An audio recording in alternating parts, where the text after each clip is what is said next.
নকশা লাইভে সকলকে স্বাগতম। আজ আমরা জানব খুব সহজে কিভাবে একটি ইউটিউব থাম্বনেল তৈরি করতে হয়। তাহলে চলুন দেখা যাক।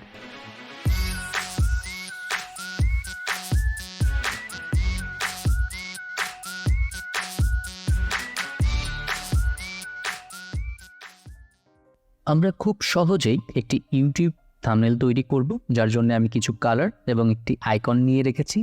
এবং আমরা সবাই জানি YouTube thumbnail size 1080x720 pixel. তাহলে চলুন আমরা প্রথমে একটি রেক্ট্যাঙ্গেল শেপ নিয়ে নিই।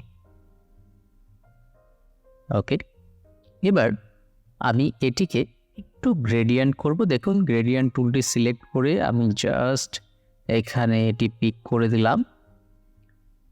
এবার আমরা একে একটু সাদাটাকে একটু ডিপ কালারের দিকে নিয়ে যাব এবং এখান থেকে তিনটা ডটে আপনারা যদি ক্লিক করেন গ্রেডিয়েন্ট প্যানেলে, তাহলে এখান থেকে আপনি কালারটি ডাবল ক্লিক করে সিলেক্ট করে নিতে পারবেন। দেখুন, আমি এর অপাসিটি কমিয়ে দিয়েছি। সো এটি অনেকটি কাছাকাছি, জাস্ট আমরা অনুভব করতে পারবো যে এটি দুইটি কালারের একটি মিক্সচার। সো ব্যাকগ্রাউন্ডটি আমি Ctrl+2 দিয়ে লক করে দিলাম। এবার আমি প্রথমে আইকনটিকে নিয়ে নিব। ওকে, আইকনটি একটু বড় করে দিলাম, কারণ আমাদের থাম্বনেলটা আই ক্যাচিং হতে হবে।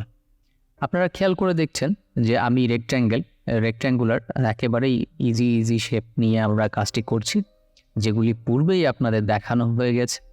দেখুন, আমি ডিরেক্ট সিলেকশন টুল দিয়ে জাস্ট দুটিকে প্রেস করে টেনে ধরে একটু বাড়িয়ে দিলাম। এবার আমরা কি করব? এবার আমরা টাইপ টুল, পূর্বেই আমরা টাইপ টুল শিখে গেছি। সো টাইপ টুল নিয়ে আমরা লিখে দিচ্ছি হাউ টু ক্রিয়েট। আমাদের এতটুকু থাকবে এই প্যানেলে।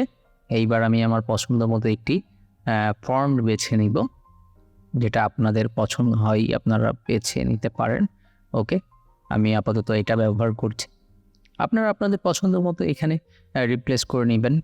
আমি এটিকে হোয়াইট কালার দিচ্ছি এবং এটিকে অল্ট প্রেস করে কপি করে আমি লিখব 50+, আবার অল্ট প্রেস করে কপি করে লিখব লোগো, আবার অল্ট প্রেস করে এটিকে কপি করব, লিখব ডিজাইন।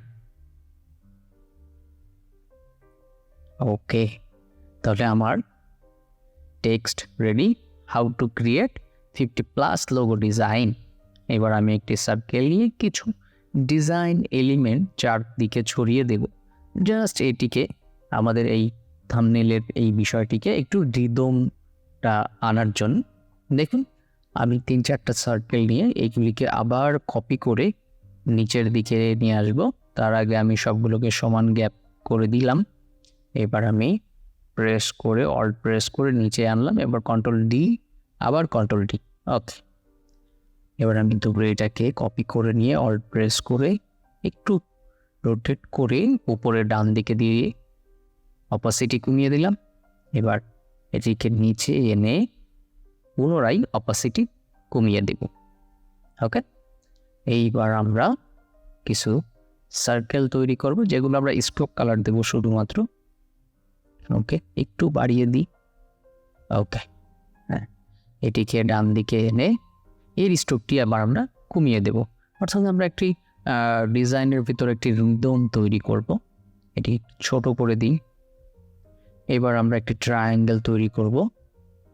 অর্থাৎ লোগো ডিজাইন তৈরি করতে যে বেসিক শেপগুলোর প্রয়োজন হয়, সেই বেসিক শেপগুলো দিয়ে আমরা ব্যাকগ্রাউন্ডে একটি রিদম তৈরি করার চেষ্টা করছি। তাহলে চলুন এটিকে আমরা একটু ঘুরিয়ে দিই। ওকে, একটা কপি করে এটার সাইজটা একটু ছোট করে দিব। ওকে ওকে, এইবার আমরা একটা প্লাস চিহ্ন তৈরি করব, কপি করে ঘুরিয়ে দিলাম। এবার এটিকে একটি কপি করব। ওকে, এইবার এটিকে ডান দিকে। ওকে, জাস্ট অল্ট প্রেস করে আমরা আমাদের ইচ্ছা মতো জায়গায়, আমি আমার মতো ইচ্ছা মতো জায়গায় আমি নিয়ে নিচ্ছি। আপনাদের যেখানে প্রয়োজন বা আপনাদের স্কেচ অনুযায়ী বা আপনাদের প্ল্যান অনুযায়ী যেখানে দিতে ইচ্ছুক আপনারা আপনাদের ডিজাইন অনুযায়ী দিয়ে নেবেন। আমি অপারচুনিটিটা কমিয়ে দিলাম। সো এখানে আমার টেক্সটটাকে আরেকটু ভালোভাবে কম্পোজিশন করতে হবে। ওকে, হাউ টু ক্রিয়েট ডান দিকে নিতে হবে। ওকে, আমার নিচের শেপটাকে একটু উপরের দিকে নিতে হবে, ডান দিকে। ওকে, ওপস সরি। হ্যাঁ, এইবার আমরা ডিরেক্ট সিলেকশন টুল দিয়ে সিলেক্ট করলাম। এবার ডান অ্যারো কিবোর্ড থেকে প্রেস করলেই এটা বেড়ে গেল। ওকে, তো আমার ডিজাইন শেষ। এখন আমি যেটা করব, এখন আমি এটাকে লক করে এটাকে মার্কস করে দেবো। দেখো আমি উপরে যতটুকু এরিয়া আমার প্রয়োজন নিলাম এবং সবগুলোকে একসাথে ধরে Ctrl+7। ওকে, আমার ডিজাইন রেডি।